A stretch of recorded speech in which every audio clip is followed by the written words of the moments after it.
This is the Horse Radio Network. This is episode 38 of Healthy Critters Radio on the Horse Radio Network, brought to you by Biostar US. You can find them online at biostarus.com. On today's show, we talk with John Lindstedt from Lindstedt Show Stables in Concord, Mass. Patty finds out what superheroes Jennifer and Glenn are. Tigopedia focuses on the differences between Timothy and Alfalfa. Critter Nutrition focuses on muscle building and breakdown. And in Coffee Klatch, we match dog breeds with horse breeds.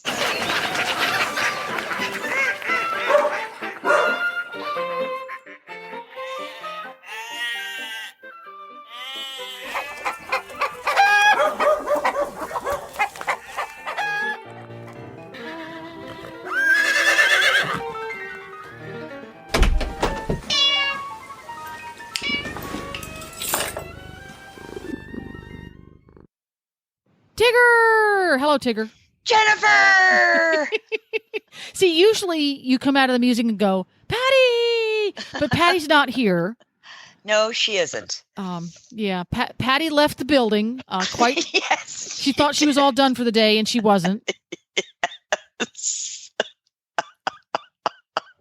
The funny thing is, if you know Patty, this is pretty normal.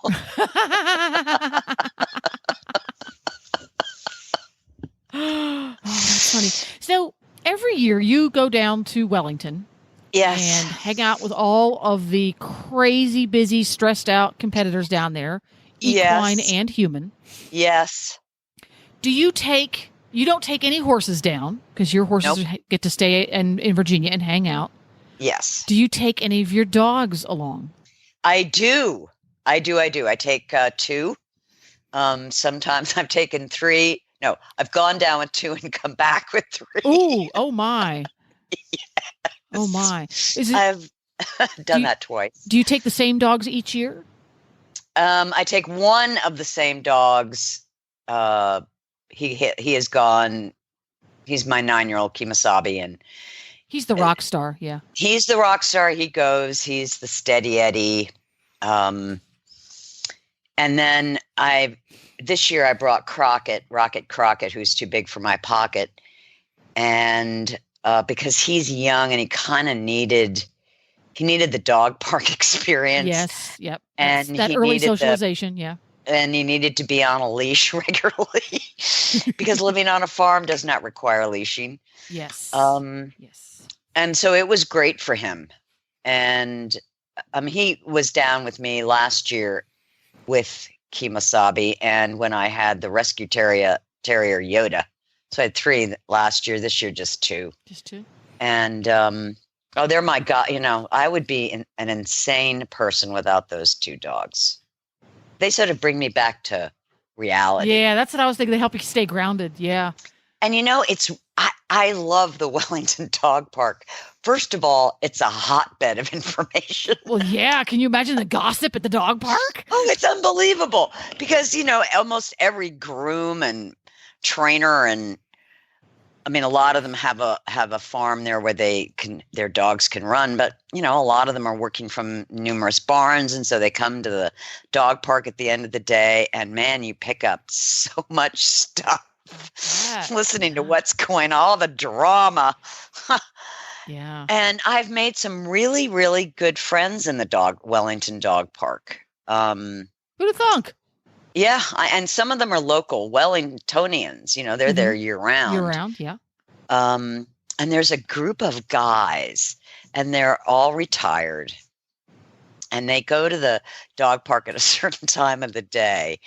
And it's generally before I'm free to go to the dog park. But there have been a couple of times when I've had to go to the dog park and then, do something later in barns. So I need to get the dogs running around before I go do that. And I've come across this group, and they're the nicest bunch of retired gentlemen. And they're so funny.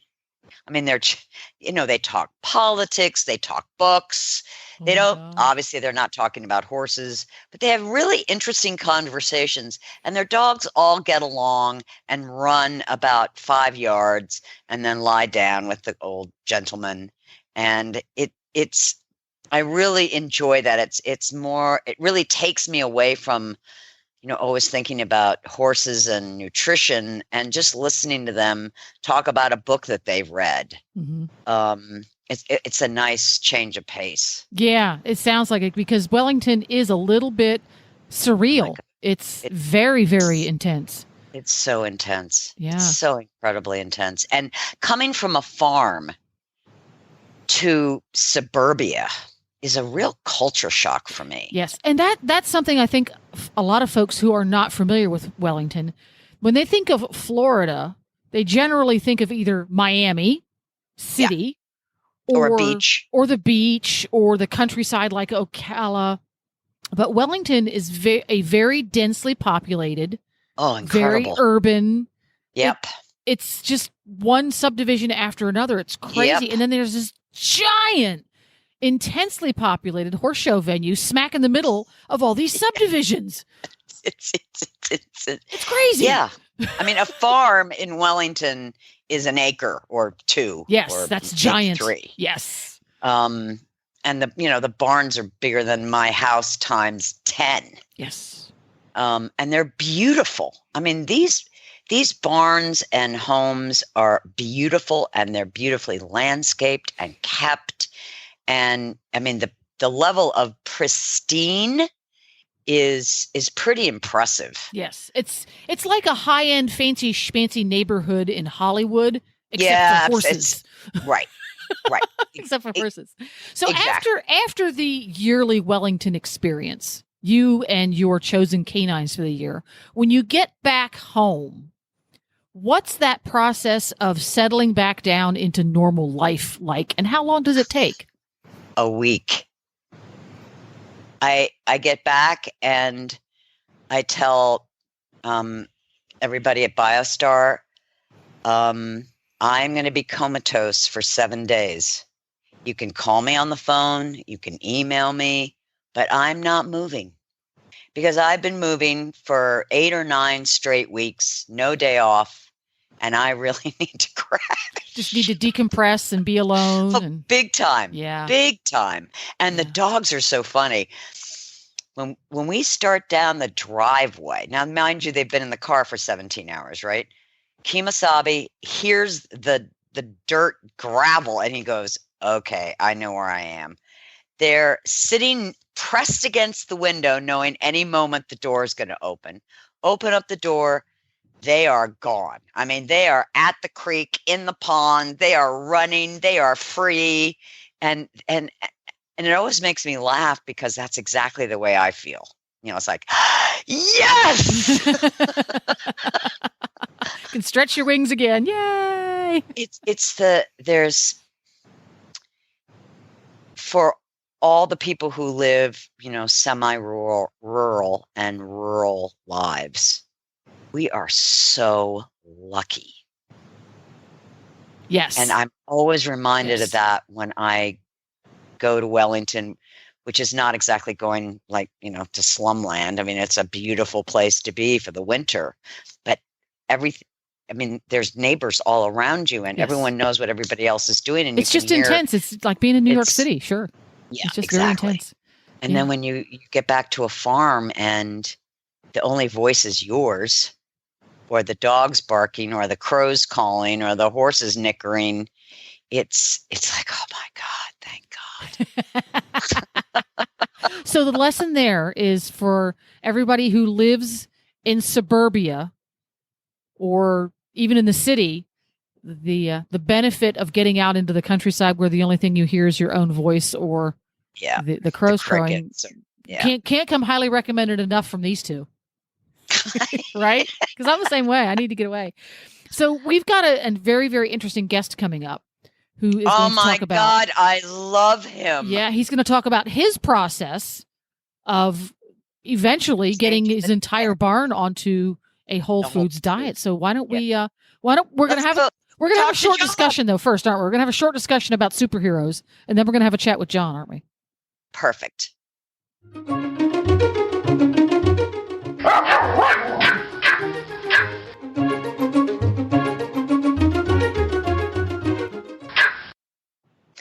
So we have a little bit of a change today in our show.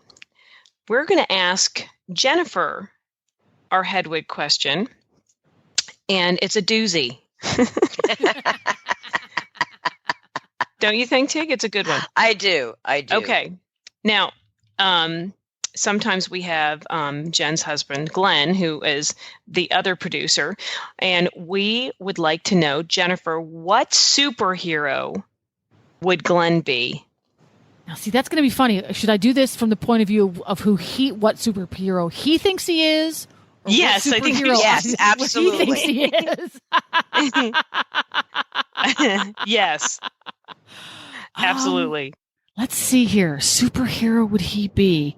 Is there an obsessive compulsive type A superhero? Let's see. I'm going to say he's going to be Green Lantern. Green Lantern? Picked that. Did you? Oh, really? did you? Okay. Oh my gosh. Okay. Why? Why Green Lantern? Mostly because of the character on Big Bang Theory. Oh, yes. Oh, that's exactly. funny. Okay, that's good. And so what would you be? Oh, I know who I am. Who? I'm Drax. Drax? On Guardians of the Drax? Galaxy. Okay. Don't know that one. Are either of you familiar with Guardians of the Galaxy? No. I am actually. I know. Oh my gosh, Tigger, you would love that. It's hilarious. Very, very funny. Yes. Drax is the bald-headed bodybuilding looking character with all the weird designs all over him, but his species is very, very, very literal. And I can feel that. So I'm Drax. That's so funny because I just on Facebook today, you know how they showed a fast clip of them making him into Drax and how long it takes? Yeah. It was pretty cool. So I'm just going to imagine you getting all that makeup on. That is a good movie, I will tell you that. Yes, and everybody wants to be Groot. Yeah, everybody wants to be Groot. Yes. Who's That's Groot? true. Groot is the tree. Yeah, Groot's the tree. And the absolute and then star of the show. What's the it's a raccoon. What's the raccoon? That's who I would be. That's Rocket. Yeah. Rocket. Yes, you totally would be Rocket. Oh my gosh, you would yes. Yeah, He's snarky. Ooh, is he snarky? Yeah. Oh, I'm not snarky. No. you have to watch. If you watch it, you'd be like, oh yeah. Well, it's pretty cute. It's a great. Yeah. I think there's awesome. 2 of them. Yeah, no, they're good. Yeah. Real horses and real dogs are healthier, perform better, and recover more quickly on real food. That's why Biostar empowers horse and canine owners with 100% whole food nutrition, supplements, and feeding programs. Biostar products are made at their own certified non-GMO facility in Gordonsville, Virginia, using real food ingredients that are raw, freeze-dried, or dehydrated, never cooked, and are free from artificial flavors, colors, soy, corn, wheat, and molasses. The Biostar product line includes a wide range of whole food, horse and dog supplements, treats, and unique artisan poultices that embrace the ancient and traditional uses of clay and plants. Visit biostarus.com today and learn about whole foods and canine and equine nutrition so you can make the best decisions about the care and health of your horses and dogs. That's biostarus.com. Whole food nutrition the way nature intended.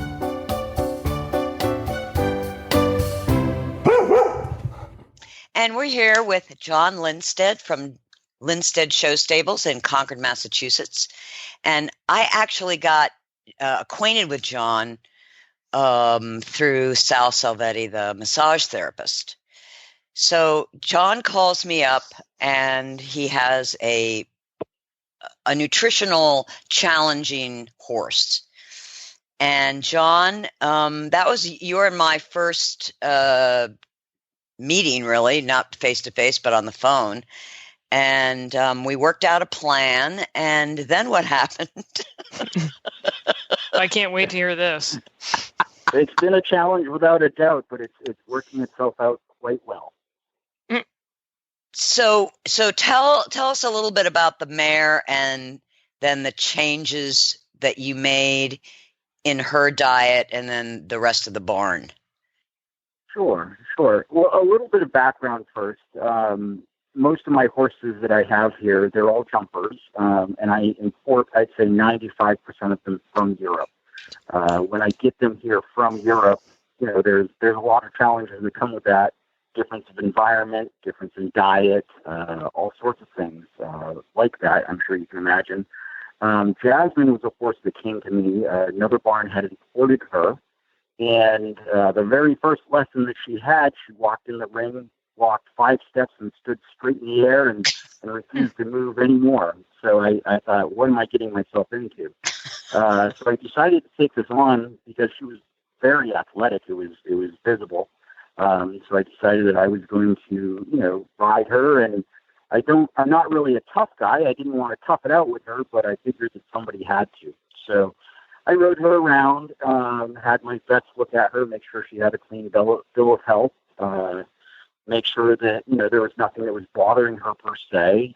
We had gastroscopes done on her, and she did not have ulcers according to the gastroscopes. But I always knew that there was something not right with the mare.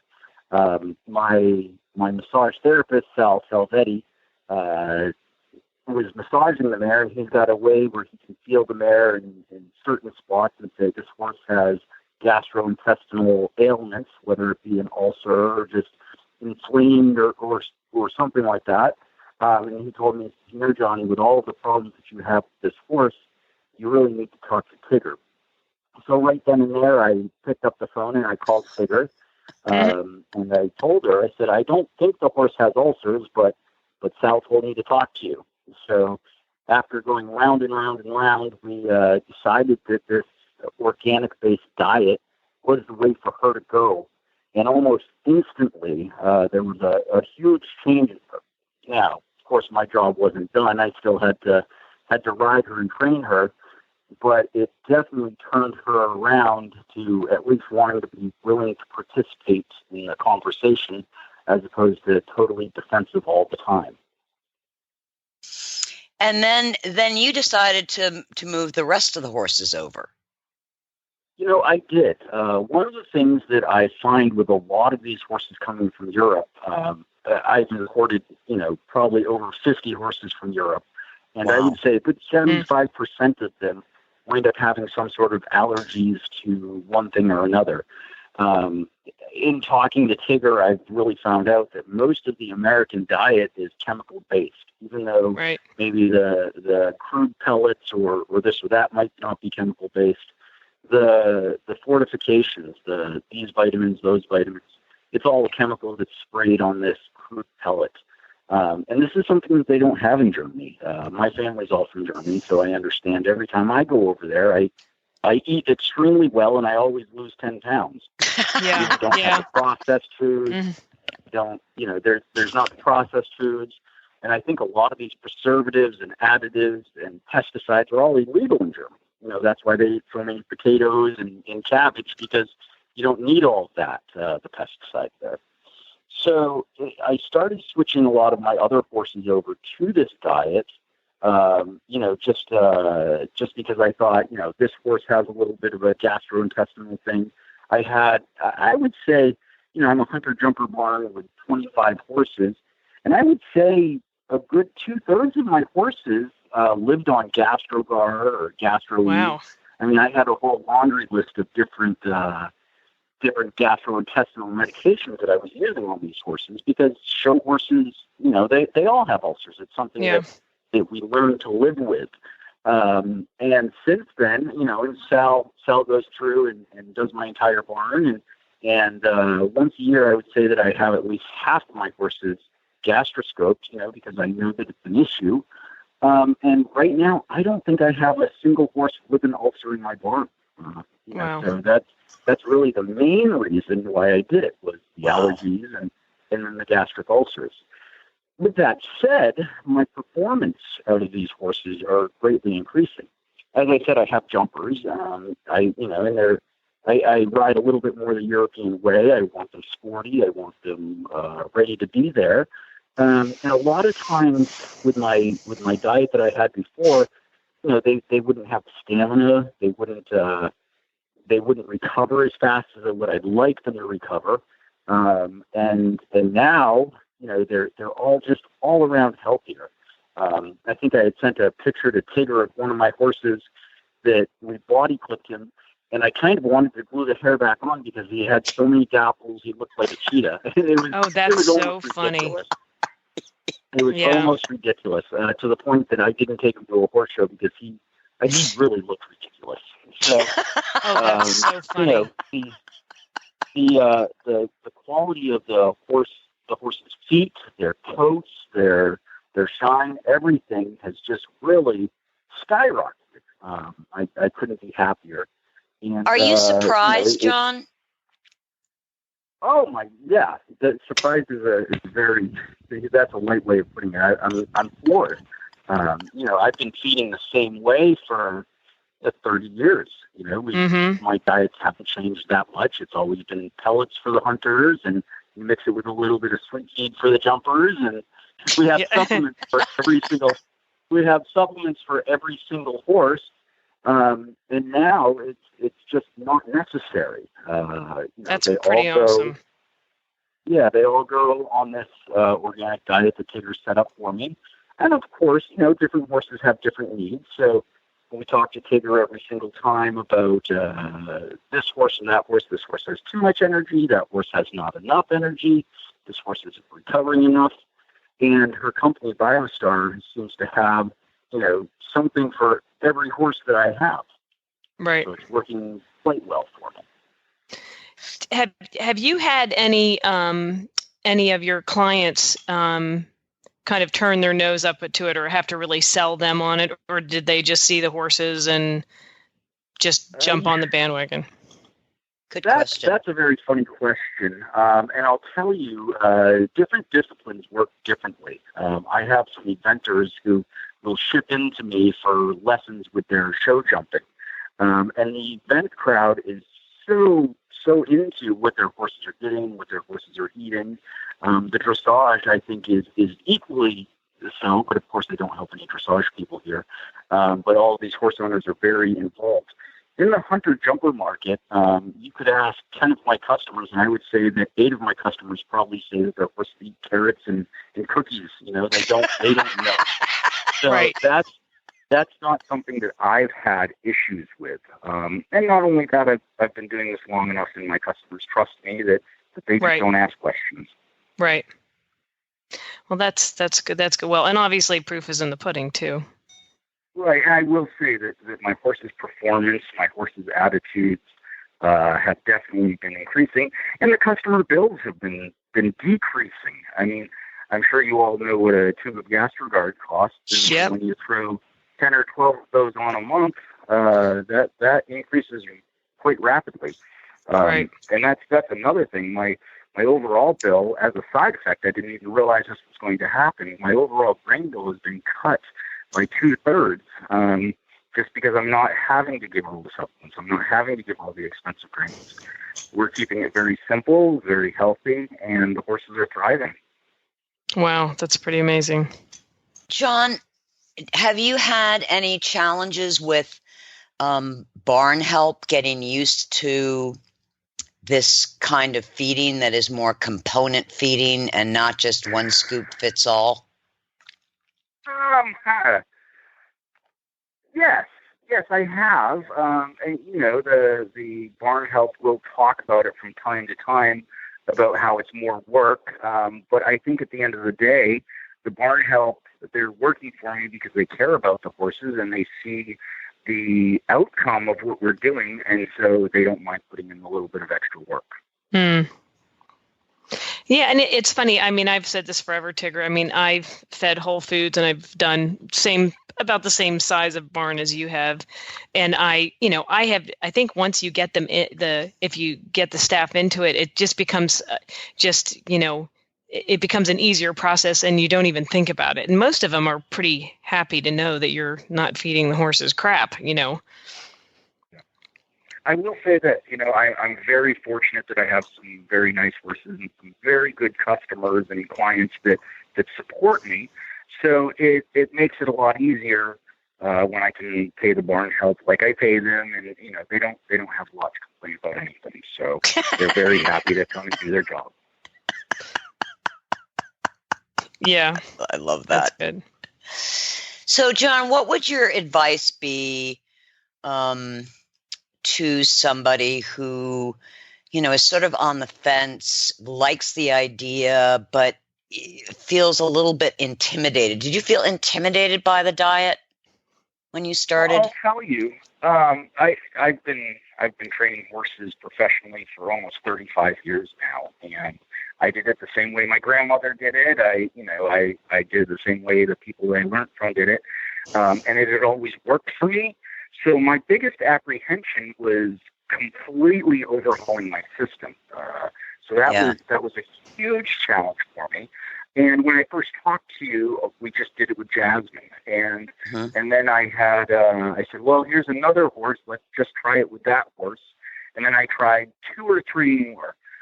So to say that I just did a complete changeover to my entire barn, I didn't. And quite frankly, up until I think it was just last month, my top hunter that I had, who was so spectacular, I said, geez, I cannot improve on this animal. So anything I'm going to do is detract from him. I left him on that traditional diet for a long time until my head groom was sick one day, and I said, well, I'm going to tack up this horse.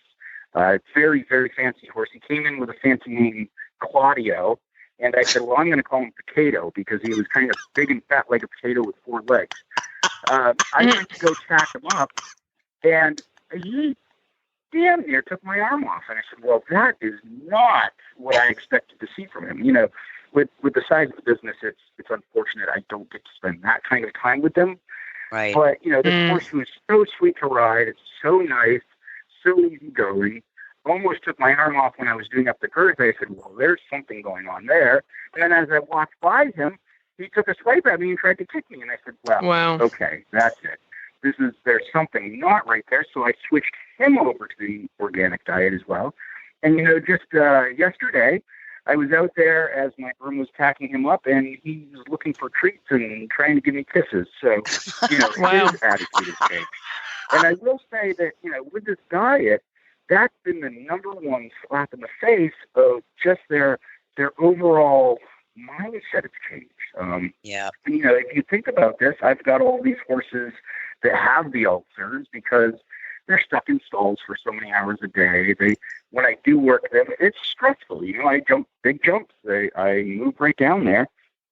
I mean, I'm sure that if you looked in our prisons with all these prisoners, I bet a lot of the prisoners have ulcers.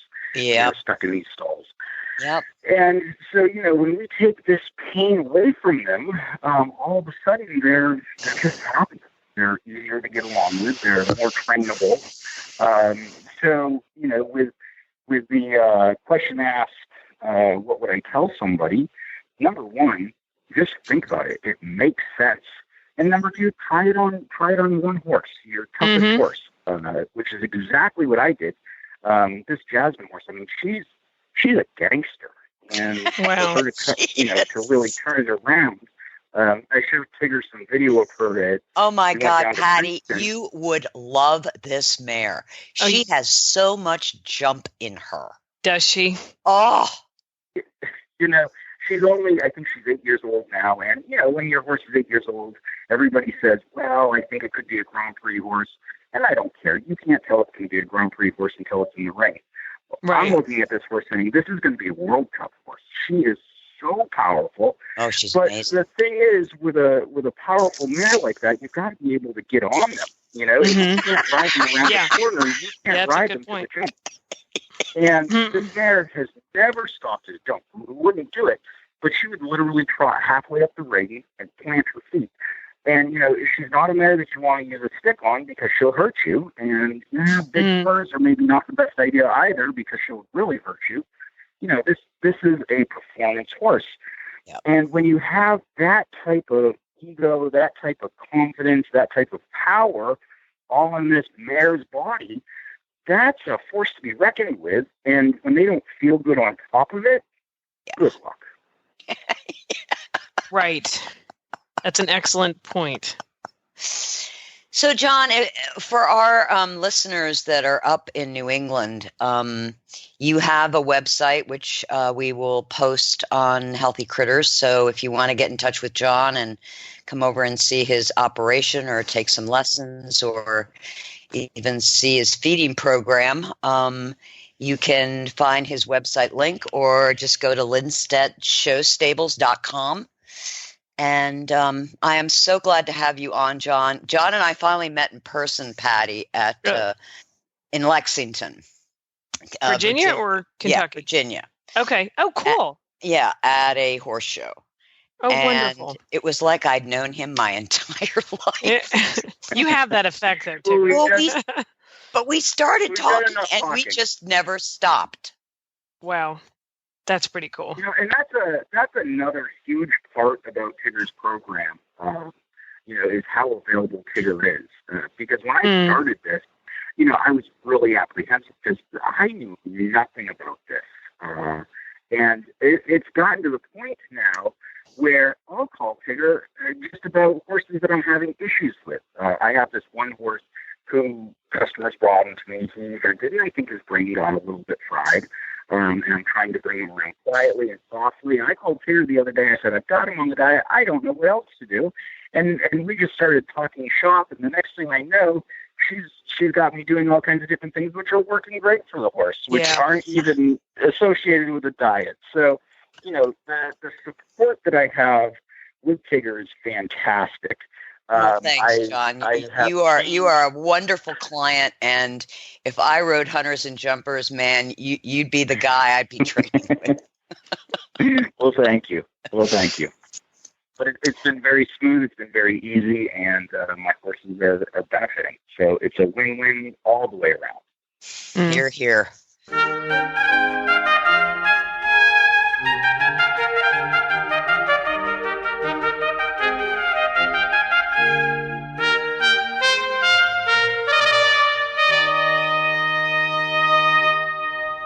And we're now at the Tigopedia section of our show. And I have what I think to be quite a brilliant question. Because listeners need to realize that I'll say, Tiggy, this is what I'm going to ask. And she'll go, no. I don't want to answer that one. But this is quite a good one. And it's one I get a lot. And Tigger and I work on a bunch of different horses together in my barn. And I have some horses that are very alfalfa sensitive, and we've put them on Timothy pellets, but there was a specific reason. And I know, Tigger, you use alfalfa pellets and Timothy pellets, and I would like to know how you pick when you use alfalfa or how you pick when you use Timothy. Okay. For a whole food diet. So alfalfa is higher in protein than Timothy. So alfalfa, we're talking about cubes and pellets, not hay. Right. So alfalfa cubes and pellets range from 15 to 18% protein. Right. Timothy pellets range from 8 to 10% protein. Okay. So considerably less. Right.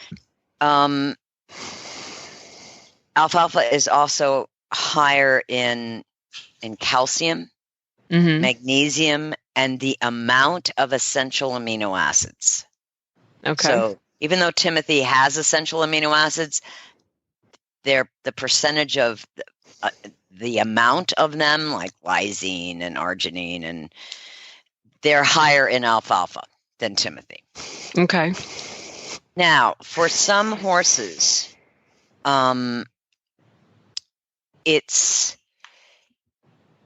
they can't handle alfalfa. Some have an allergy.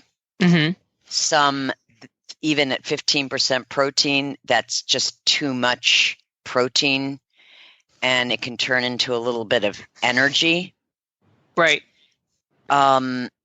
So people will then go to Timothy pellets. I really like Timothy alfalfa blends because then you get 12% protein. That's a good amount of protein. But if you're really wanting to build a horse, you need 15 and higher. So if you're building muscle, you want higher protein. If you want to maintain, then a lower protein is certainly adequate and fine. So, Okay. and a horse that's not working very much would probably do just great on Timothy. Ulcery horses do better on alfalfa pellets because of the high calcium. Okay, so when somebody is starting out and they have just sort of we're going to talk just basic, your average horse, they're just going on a whole food diet because maybe they want a better coat or better condition, or maybe a little bit more bloom, but nothing really terribly specific. Are you going to recommend that they just try alfalfa first? Absolutely. Unless there is a known allergy. Right. Okay. So I that's always important start with alfalfa. for people to know that, if there is a known allergy. And I have, in all the years that I've been doing this, I have literally only come across 2 horses that I know had an alfalfa issue. It's not very common, but I'm seeing more and more Timothy allergies. Really? That's interesting. Yeah. And I Wow. think it's not so much the grass as much as maybe what it was sprayed with. Right. Yeah.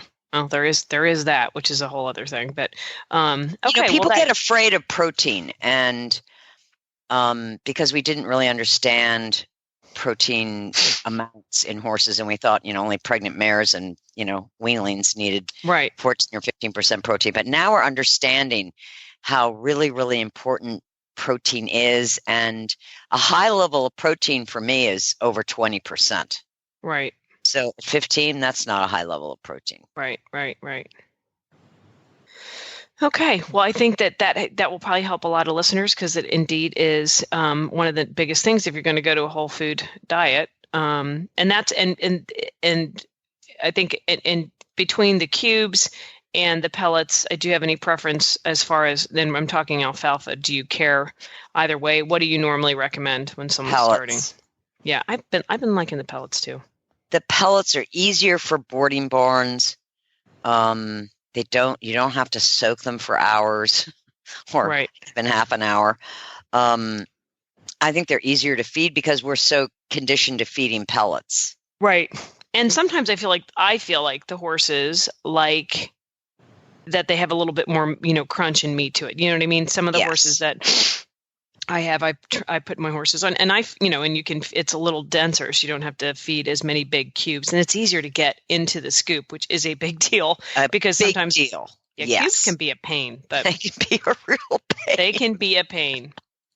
Well, perfect. Thank you for that answer, and I'm sure our listeners will use that information.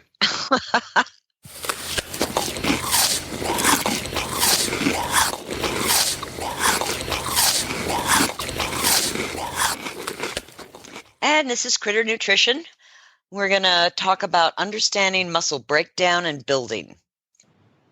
Horse people appreciate the equine athlete who is well-muscled, fit, and strong for his activity, whether it be canter pirouettes, flying over cross-country courses, the quick turn to a show jumping combination, the spins of a reining horse, the speed of the barrel horse, the agility of the cutting horse, the stamina of the endurance horse, and the ground-covering gallop of a racehorse. Building muscle includes strength and flexibility. Muscles that are too tight or strained cannot work efficiently. Muscle contraction moves the body. Muscles anchor to bone at site of origin and through tendon attachments. As the muscle contracts, it pulls the bone to which it is attached in the direction of contraction. Increased muscle mass allows greater generation of force and quicker muscle contraction, which can translate into increased suspension and flexion for dressage horses, increased jumping ability for hunter and jumpers and eventers, more speed for racehorses, quicker spins for reiners, more acceleration for barrel horses and cutting horses. Muscle mass. Muscle mass is the balance between the building up and breakdown of proteins. Increasing muscle mass comes from a combination of increased exercise and increased protein, including the branched chain amino acids. During exercise, muscle tissue breaks down and there is a decrease in muscle protein building, also known as protein synthesis. Particularly with young horses or horses that have been out of work for a while, the breakdown phase is accelerated.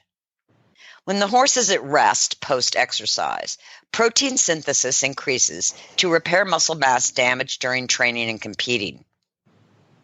It is very important to provide a quality protein that includes all the essential amino acids after exercise. One of the best recovery meals is a banana without the peel mixed with alfalfa pellets. The sugar in the banana replaces important muscle glycogen, which is energy. And the protein in the alfalfa provides all the essential amino acids for protein synthesis. Stress and muscle breakdown. Increased exercise or a longer intense training session can increase the production of free radicals, which can accelerate muscle breakdown, resulting in soreness, stiffness, and inflammation. In essence, more cells are being destroyed than are being replaced. Feeding for muscle mass. Horses cannot build muscle without protein. Since horses need hay and forage 20 hours a day, let's start with their most important food source, hay. One of the highest sources of protein is alfalfa hay, ranging between 23 and 26% protein. It is a higher source than timothy that ranges from 8 to 10, orchard grass 7 to 11, or Bermuda 7 to 9% protein. Pasture grasses range from a high of 17% for Kentucky bluegrass to a low of 11% Bermuda, with orchard grass coming in at 12%. As you can see, fresh pasture provides higher protein than grass hays. Pasture protein levels do decrease in late summer, and drought conditions will lower protein levels as well. There are additional feeding components that affect protein amounts for the horse. Commercial feeds provide blends and ration balancers that can range from 10 to 16% protein. The protein sources for many of these feeds include soybean meal, alfalfa meal, corn distillers, dried grains, and wheat middlings. Whole food sources include Cool Stance coconut meal at 20% protein, Renew Gold, which is a blend of coconut meal and rice bran, 15% protein. Alfalfa pellets or cubes, 15 to 18% protein. Timothy pellets or cubes, 8 to 10% protein. Timothy alfalfa pellets or cubes, 12% protein. Whole oats, 12% protein. Flax seeds, 20% protein. Chia seeds, 18% protein. Speedy beet, 10% protein. And beet pulp, 7.6 to 9.3% protein. Supplemental protein sources, whey and soy. Whey protein from milk provides the essential amino acids and is particularly high in the branched chain. These specific amino acids constitute 35% of the amino acids in muscle. There is another benefit to whey protein in that a multifunctional protein called lactoferrin has an important growth-stimulating effect on bone. Remember, muscle moves the skeletal structure. The common sources of whey protein are protein isolate and protein concentrate. Protein isolate is a denatured form of whey protein that provides pure protein but without the cofactors found in the milk. Lactoferrin, phospholipids, lipoic acid, those are not contained in protein isolate. Whey protein concentrate is produced by high heat and acid extraction, while still maintaining a level of fats and cofactors. Of course, the quality of the whey depends on the cows, their diet, and their lifestyle. Then there is undenatured whey protein, which is the most bioactive whey and is extracted by filtration, not heat. It is also the most expensive, but in my opinion, it's the best whey for muscle building. Soy protein is made from genetically modified soy, and because of the increase in herbicide and pesticide use, soy can have one of the highest percentages of contamination. Soy contains anti-nutrients, enzyme inhibitors, trypsin inhibitors, and phytoestrogens. Soy provides the essential amino acids, including the branched chain, but may not be the best choice for building muscle mass. Muscle building, muscle breakdown. Because of the cycle of building and breakdown, just providing protein does not address the breakdown cycle. The best support for muscle recovery are antioxidants, for example, vitamin E and selenium. Horses out on orchard grass for 10 to 12 hours per day will get more than adequate levels of vitamin E. Alfalfa, timothy, fescue, and Kentucky bluegrass provide adequate amounts of vitamin E. But hay from these grasses and legumes can lose 80% or more of the vitamin E content in the maturity, harvesting, drying, and storage of the hay. If your horse is not on pasture, or if it is winter when grass offers little nutrition, you need to supplement vitamin E either through commercial feeds or supplements such as camelina oil, almonds, sunflower seeds, and rice bran. Selenium is often very low in soils, and supplementation has become a necessity. Selenium yeast is preferable to sodium selenite. Selenium yeast is more bioavailable because the selenium is bound, also known as chelated, to an organic substance, the yeast. Sodium selenite is an inorganic form and is used in the manufacturing of colorless glass. It is classified as an acute hazard to the aquatic environment. Biostar's locomotion. This is a whole food supplement addressing the muscle building and muscle breakdown process. This unique combination provides undenatured whey protein from pasture-raised, RBGH-free cows for the essential amino acids and the branched-chain amino acids. Locomotion provides the antioxidants, selenium yeast, and vitamin E from almonds. Locomotion provides organic Ascophyllum nodosum, a species of seaweed that, due to its balance of amino acids, electrolytes, trace minerals, and antioxidants, helps to restore and maintain healthy cell proliferation, which is essential in the recovery period after exercise.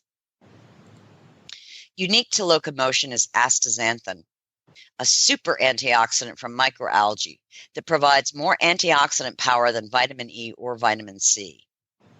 Unlike vitamin E and vitamin C, astaxanthin can handle multiple free radicals simultaneously, staying more active far longer than other antioxidants. This is important for helping muscles recover from oxidative stress. Astaxanthin acts on 5 different inflammation pathways and inhibits known inflammation mediators such as prostaglandins. Locomotion includes GMO-free sunflower lecithin, which provides additional antioxidants, the phospholipids. These are cell-protective antioxidants that also support healthy liver function.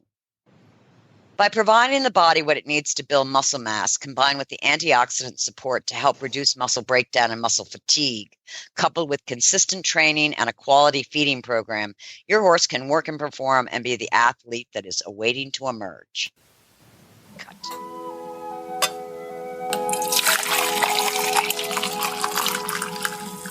So we're now at Coffee Klatch, and we have decided to take dog breeds and see what horse they would be, what horse breed they would be. And we've picked a few horses. No, we picked a few dogs. A few dogs, sorry. I'm looking at my horse. I'm looking at my horse list going, wait, sorry. We picked a few dogs that we're going to each decide which horse breed they would be. So, Tigger, do you want to start us off with the French Bulldog? I picked Chincoteague Pony. Oh my gosh, that's awesome. Oh, excellent. That's good. Yeah, no, that's good. Excellent. Yeah, that's good. Jennifer, what'd you pick? I picked Shetland Pony, but I think Chincoteague Pony's better. I picked Mustang. Well, I've never owned a Frenchie. You might be better qualified. Well, I'm looking at them right now, and they're being. I think the pony thing is a better route. Yeah. Chincoteague Pony wins. Yeah, I think so. Well done, Tigger. Point for Tigger. Well done. Okay. So our next one was Irish Setter. Jen, what do you have for Irish Setter? Irish Setter is going to be a Akelteki. Oh my gosh. I had that and I crossed it out. Okay. Tigger, what do you Thoroughbred. have? Thoroughbred. Okay. I have a American Saddlebred. Ooh, that's second good. choice. That's really good. I think the American Saddlebred has to win. Okay. Okay. So a win for the American Saddlebred. Win for Patty. Okay. All right. Our next breed is I'm assuming we're going to go hairless Chinese crested on this one. Jennifer? I chose the Mawari horse because it was the most exotic thing I could think of. Well done. Okay. I actually went Akaltiki, so because I was Oh. thinking they're always that sleek, Yeah. Almost hairless look. Yeah. Yeah. Tiggy. Arabian. Okay. Who's going to win on that one? I think you are, just because yours was so strange. I agree. I think Mawari. Yeah. I think for pulling mine's the most Mawari accurate. Out of my hat, I think I win that one. All right. I think Tigger may have been grabbing for straws on that one, but I don't know. Pick the obvious one. Yeah. Well, I'm thinking of the Egyptian, Arabian. Oh, yeah. Okay. All right. You're not last. Just tied for last. Yeah. Just tell you. Okay. Next, we had Dalmatian. This was tough. I couldn't come up with. I went with Arabian because I couldn't come up with anything more clever. I have such a good one. I went with Appy. Okay, of course, An because obvious that's the. and good choice. Yeah. Okay, you ready? I went with Royal Frisian, which is an actual breed, which is an Appaloosa Frisian cross, which is crazy. Yeah, Royal Frisian. Look it up. It's a thing. Okay, Saint Bernard. Tigger. Saint Bernard. A Clydesdale. Yeah. Jen? I went with a Suffolk. Oh. Okay, I went with a Gypsy Vanner. Except the Gypsy Vanner is tiny. Yeah, In but draft they're horse terms. boxy and lots of hair. And I was thinking of the, lots of hair. Yeah. I was digging See, deep. I think Tigger might be onto something because it's a hairy and it's big and chunky and it also has an alcoholic bent to it. Connection, exactly. Yeah. I think Tigger Okay, wins. Tigger this one. wins. Yeah. Tigger wins hand down. Yeah. Well done. Yeah. Well done. Tigger takes the Saint Bernard. Yeah. Yeah. And then Border Collie. Now, I had the Akalteki. Okay. I've never really Athletic, met an actually. sharp. Yeah. Yep. Yeah. Okay. What do you have, Jen? I went with quarter horse because I just envisioned a collie, just like you do a cutting horse that puts a bead on a cow. That's Yeah. what I thought of quarter Okay. horse, yeah. Mm-hmm. Yeah. Okay. I went with thoroughbred. Just I could see that too, yeah. actually. All right. Yeah. Who's going to take the point on this one? I think it's quarter horse. Okay. Quarter horse it is. And Jennifer for the win. Jennifer for the win. Double Okay, Jeopardy's and- coming up. That's right. Okay. Now, last but not least. We have two. We have two left. That is down there, isn't it? That I said almost last, but certainly not least. Basset Hound. Yes. This was easy for me. I went with the Gotland pony. Oh, how is that easy? How do you even know these names? I mean, you're just winning because that was more creative. Right there, you just won. Tigger. I had Gypsy Vanner. Oh, you did? Okay. Yeah. That's good. See that too? What was yours, Patty? Belgian.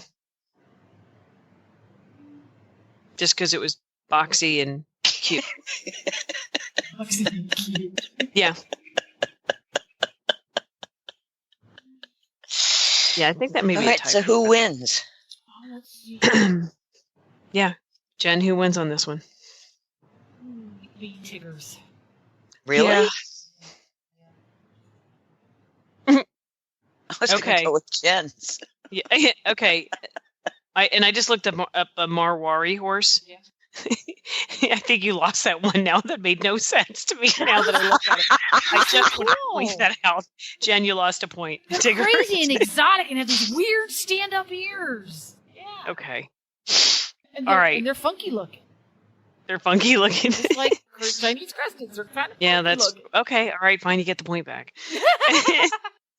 Okay. Last but not least, and Hedwig would approve of this one. Pomeranian. I think I win this one. I think Okay. I win this one. I think I win this one. Okay. All right, Tiggy, you go. A mini. Okay. Jen? Hackney pony. Okay, you ready for mine? Ready for mine? Fjord. What? A fjord. I can just see Fjord. a Hackney barking all Yeah, look the at- time. look at- The Hackney wins. There's no question Oh. about it. You have to look up the fjord. They're oh my gosh, the same color. They're There's sort of nothing like Hedwig, Fuji. I wasn't going after Hedwig. I was going after Pomeranian. but she Good. is a Pomeranian. She's a Pomeranian, but she's a specific Pomeranian. I think she's in a class. She's the ultimate all by her. Pomeranian. Yep, she is. She truly is. I'm just saying, look up some fjords. Just saying. So Okay. there we Well, go. that was good. That was good. That was definitely good. Have to. Do you realize we didn't have any warm bloods? No. Well, I was trying to think outside would of be like a dog breed that would be a warm blood. warm blood. Well, how about a Aussie? No. What would you- A Rottweiler. No. that would be either a Holstein or like Hanoverian or something. Yeah, they're Old style. they're sturdy and muscular and athletic. Yeah, Yeah, definitely. yeah, that's good. Well, that's good. There we go. No, I There we think go. they're more like Great Danes. Who? Great Danes are tall and lumbering and Yeah. crippled. They're like- not lumbering. Like Irish sport horses. Great Danes. Or maybe like a Scottish wolfhound. Mm, That might work. A long-legged, be like an Irish. athletic. Yeah. Yeah. I think we could go on and on with this. Yes, I do too. All right. Well, listeners, tell us Let what us you know if you can think of dog breeds that might be, what horse breeds they could be. Let's continue to play with this on healthycritters.com. Perfect. Thanks for listening, everyone, and thanks to our sponsor, Biostar US. You can find them online at biostarus.com. Get the Horse Radio Network phone app on iOS or Android by searching for Horse Radio Network in the App Store. It's free and easy to use. For details about today's show, go to healthycrittersradio.com, where you can find links, photos, and more information about our guests. As always, we love your feedback. Please follow us on Facebook under Healthy Critters Radio. Be sure to visit all the great shows on Horse Radio Network at horseradionetwork.com. Love your dog. Hug your horse. Feed your chickens. Clean your litter box. Dance with your goat. Slither with your snakes. Howl at the moon. Hang with your hamster. Party with your parrot. Waddle with your walrus. Outwit your otter. Cuddle your cows. Rap with your raptor. Go chipping with your chipmunks. Forgive your fox. While hedging your hog. We also recommend that you rack with your raccoon. Gyrate with your giraffe. Meditate with a meerkat. Uber with your orangutan. Facebook with your flamingo. Ponder with your panda. Walk with your Wookie. Yawn with your yak. Twitter with your toucan. Go raining with your reindeer. Dropbox your dragon.